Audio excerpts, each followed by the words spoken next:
Picture humans way back in the day, just crashing in these wide open caves. Everyone basically shared whatever they found. It was all communal. But then, tribes turned into these massive, chaotic cities. And suddenly, sharing wasn't so cool anymore. People actually needed a real way to guard their own stuff from everyone else. Because honestly, a closed door is really just a piece of wood. Anyone walking by can just push it open and stroll right in. To make a door actually mean something, early people realized they needed a secret, some kind of physical trick to make it stay shut tight. And the wildest part? The original lock wasn't even hardware. It was literally just a piece of rope. Sailors used to tie these super intricate, specific knots on their canvas bags. That way, if anyone messed with the bag while they were gone, the knot would look totally different when they got back. Boom, busted. So yeah, knots were a clever little trap, but there's a pretty glaring loophole here. A piece of rope isn't going to stop a guy with a sharp knife. They realized pretty quickly they needed something way stronger, a literal machine to hold a door shut. Fast forward a bit, and the ancient Egyptians cooked up this totally brilliant fix. They built this massive, heavy wooden bolt to slide right across the door. But hidden inside? A trap. These hidden wooden pegs would drop down into holes in the bolt, locking it totally in place. That door wasn't budging. To pop it open, they used this massive wooden key with bristles. It was basically a giant wooden toothbrush. You'd push it in to lift those hidden pegs up so the big bolt could slide free. It kept Pharaoh's treasures completely safe, right up until it rained. Wood rots, it breaks, it swells. They needed something way tougher.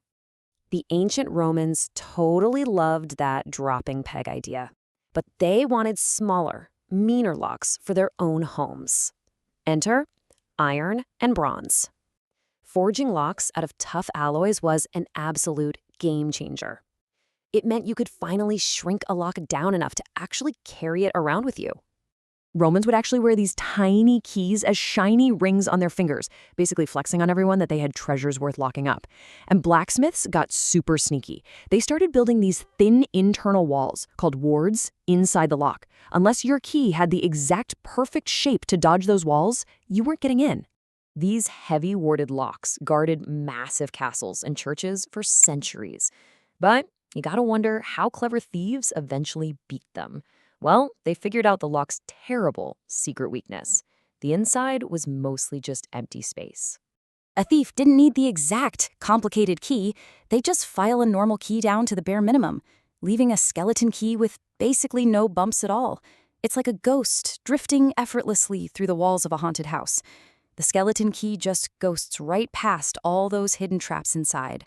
So suddenly, locking up your stuff was a joke again. Lockmakers panicked. They started trying to trick thieves, slapping fake keyholes on the front of chests and hiding the real one underneath. But come on, playing hide-and-seek doesn't fool a smart thief for long. Real security requires strong mechanics, not just a good hiding spot. Then, in 1784, this guy, Joseph Bramah, changes the whole game. He builds a lock with 0 internal walls, just a circle of complex metal sliders that looked totally impossible to beat. He was so confident, he hung it right in his shop window with a massive cash prize for anyone who could pick it. And it just hung there, mocking thieves for 67 years. People seriously thought it was magic, until the 1851 World's Fair in London. An American named Alfred Hobbs sat down with some incredibly precise, delicate tools. He just sat there picking at it for 50 hours. And finally, the legendary, unpickable Bramah lock just clicked open.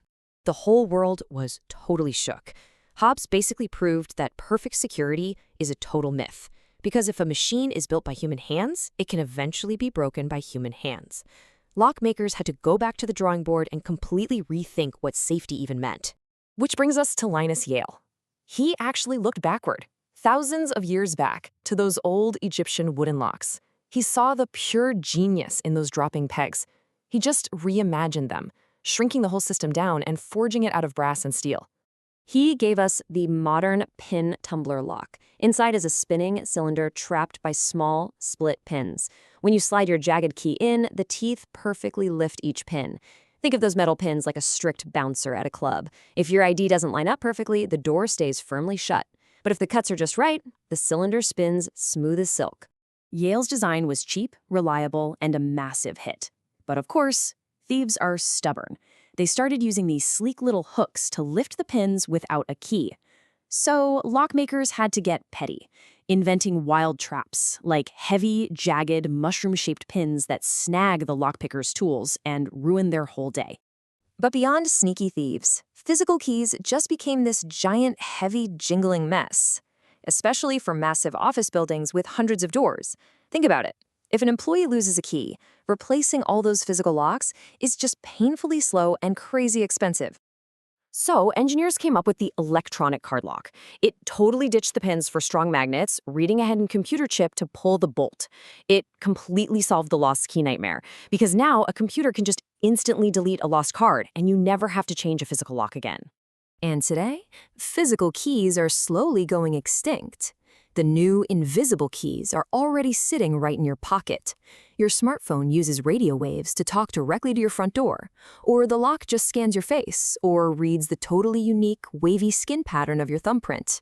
But can these crazy futuristic locks stop a thief forever? Honestly, no. A smart hacker can steal that invisible radio signal or even copy your thumbprint right off a glass cup. Because at the end of the day, a lock is really just a heavy snooze button on an alarm clock. It just buys you time, making the thief work so incredibly hard that they eventually just give up and walk away. It really makes you stop and wonder what locks are actually doing for us. Sure, we lock up to protect the expensive TV or the car, or to keep our private diaries hidden, but even our passwords are just digital locks doing the exact same thing, guarding our digital lives and our secret inner feelings from total strangers. Every single time you turn a key, you're enforcing a boundary. You're drawing a hard line, carving out a powerful little zone of safety in an overwhelmingly crowded world. It's wild to think about. A simple, jagged piece of metal gives us the freedom to travel and creates this deep, human sense of peace. The exact shape of security is always going to evolve, but this permanent ancient game of hide and seek, it transforms our deep, dark fears into safe, peaceful communities. It leaves you wondering, though, if every lock in history has eventually been broken, what does that mean for the secrets we think are totally safe today? Anyway, thanks for hanging out and exploring this with me. Please don't forget to like, share, and subscribe if you want to dive into more wild stuff like this.